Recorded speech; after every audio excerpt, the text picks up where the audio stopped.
이번에는 연산자에 대해서 예제를 통해서 알아보도록 하겠습니다.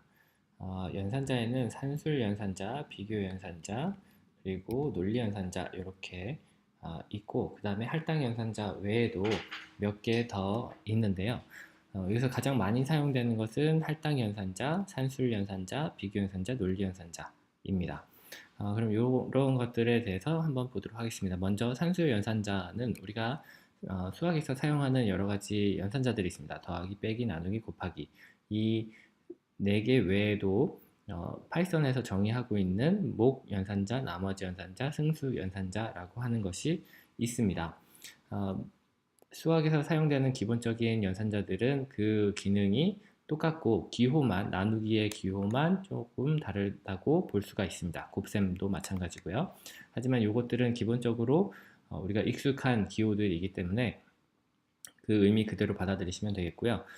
목 연산자 같은 경우는 파이썬에서 특별히 정의를 하고 있는 건데, 예를 들어서 수의 10, 바의 3이라고 저장되어 있다고 해봅시다. 그러면 이 계산식을 실행을 하면 3이라고 하는 값이 나옵니다. 3이라고 하는 값은 어떻게 나왔냐면 수의 10, 바가 3일 때 10을 3으로 나눠서 나온 목, 그러니까 10에는 3이 3번 들어가죠. 그래서 3이라고 하는 숫자가 나오게 됩니다. 네. 그리고 나머지 연산자 같은 경우는 10을 3으로 3번 나눴고 그 나머지가 1이 되죠. 그래서 1이라는 숫자가 이렇게 나오게 됩니다. 승수 연산자는 10의 3승이라고 하는 표현을 지금 수 곱하기 곱하기 바로 표현을 한 겁니다. 그래서 1000이라는 숫자가 나오게 되죠.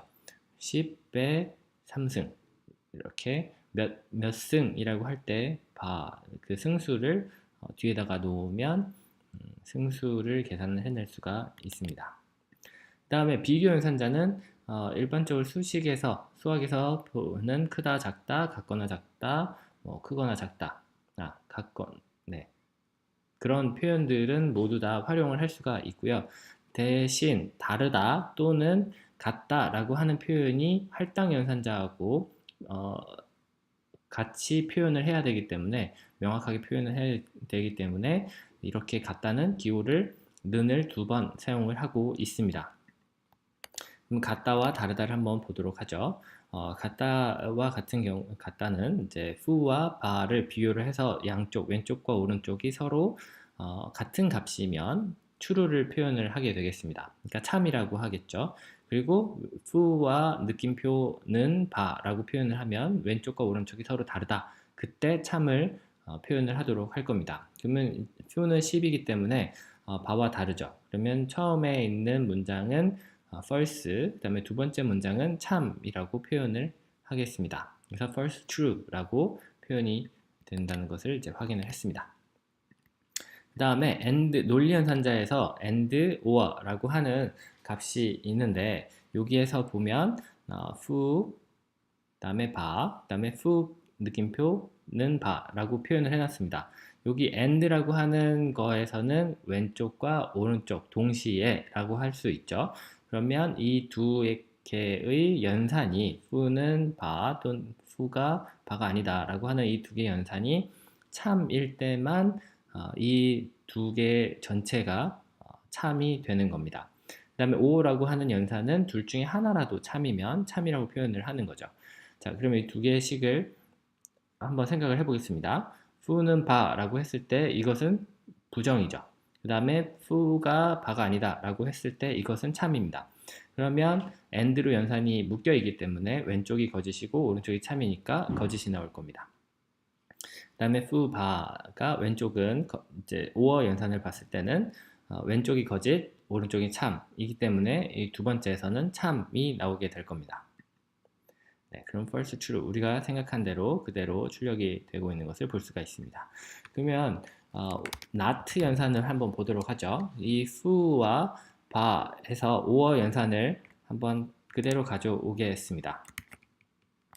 그럼 여기에 이 식을 다시 한번 괄호로 묶고 앞에다가 not이라고 표현을 해보겠습니다. 네, 그러면 이 낫의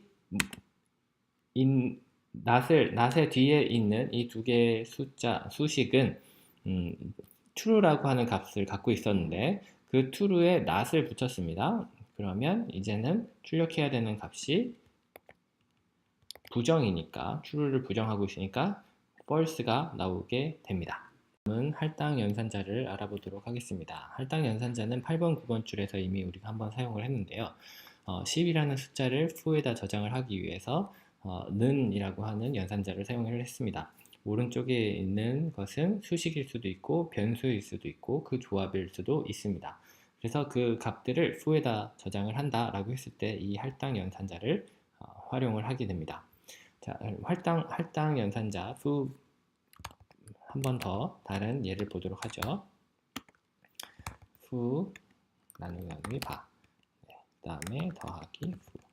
네, 이런 식으로 몇 개를 사용을 하던 연산자를 몇 개를 사용을 하던 상관없이 그 결과를 왼쪽에 저장을 하게 됩니다. 자, 그 결과를 한번 보도록 하겠습니다. 자, 이렇게 쓰면 위에 35번째 줄에서 정의한 문장을 이 결과를 출력을 하는 거죠. 그래서 fu와 바에 나눈 몫을 계산하고 그 다음에 fu를 더하는 그런 식입니다. 그럼 이것이 13이 나올 것이냐 아니면 바와 fu를 먼저 계산하고 그 다음에 나머지를 계산할 것이냐, 네, 이것은 연산자 우선순위에 따라서 결과가 다를 수가 있습니다. 그리고 만약에 자신이 연산자 우선순위를 모른다, 기억을 할 수 없다 라고 하면 무조건 괄호를 묶어서 먼저 처리되어야 하는 것을 이렇게 표현을 해주면 되겠습니다. 일단 지금 이 나머지 연산자와 그 다음에 더하기 연산자를 한번 우선순위를 결과를 보도록 하겠습니다. 지금 보면은 13이라고 나온 걸 봤을 때 왼쪽이 먼저 계산이 됐다는 것을 알 수가 있습니다. 자, 그러면 뒤에 있는 것을 먼저 계산을 하기 원한다면 뒤에 있는 부분을 이렇게 묶어서 표현을 할 수가 있겠죠. 네, 그러면 13을 10으로 나눴을 때는 13이 들어갈 수가 없으니까 결국 0이라는 숫자가 나오도록 됩니다. 자, 그러면 이렇게 할당 연산자 외에도 는이라고 하는 할당 연산자 외에도 몇 가지 다른 종류의 연산자들이 있는데요. 한번 보도록 하겠습니다. 일단 이 식은 살려두고 13이라고 하는 값을 살려두도록 하겠습니다. 자, fu바에 우리가 하려고 하는 것은 fu바는 바 더하기 1 이런 식을 표현을 하려고 합니다. 그러면 여기서 나오는 바는 13이었으니까 14가 나오겠죠. 요거는 그렇게 어려운 식이 아닙니다. 대신에 하나 유의해야 될 것은 자신이 사용했던 그 현재값 fu바라고 하는 오른쪽이 먼저 계산되고 그것을 왼쪽에다 나중에 계산 결과를 저장을 하기 때문에 이 fu바가 같은 줄에 사용됐지만 가지고 있는 값은 서로 다르다라는 것을 유의해야 하겠습니다. 자, 그러면은 여기서 는이라고 하는 연산자, 할당 연산자를 사용을 했는데 fu바라고 하는 것을 2번 사용을 하고 있습니다. 그러면 지금 말씀드린 것처럼 그런 혼란이 생길 수가 있죠. 그런데 할당 연산자는 재밌는 기능이 갖추고 있는데요. 이렇게 뒤에 나오게 되는 연산자를 덧셈, 곱셈, 나눗셈 등 그런 연산자들을 는과 함께 사용을 해서 똑같은 기능을 할 수가 있습니다. 대신에 변수의 이름을 한 번만 쓰면 되는 거죠. 자, 한번 그 결과를 비교해서 보도록 하겠습니다. 자, 위에서 정의했던 fu바는 13이었습니다. 그리고 38번째 줄에서 fu바를 하나 증가를 시켰죠. 그리고 41번째에서는 앞에서 38번에서 증가된 14라는 값을 또다시 증가를 시키고 있는데 그 할당 연산자의 모양이 바뀌었습니다. 그래서 더하기와 는을 함께 써서 fu바에 작성해야 되는 빈도를 한번 줄이게 되는 효과를 갖고 온 겁니다. 네, 그러나 요것을 꼭 기억해야 될 필요는 없고요. 위에 38처럼 사용을 해도 전혀 문제가 없기 때문에 둘 중에 자기가 편한 것을 선택해서 활용을 하면 되겠습니다. 하지만 41번째 줄 같은 경우는 변수가 하나 있을 경우에만 같은 변수를 활용하고 있는 경우에만 쓸 수 있다는 것을 유념을 해야 되겠고, 그 다음에 38번째 줄은 좀 더 일반적으로 다른 여러 가지 변수들을 활용할 때 쓸 수 있는 그런 표기법이 되겠습니다.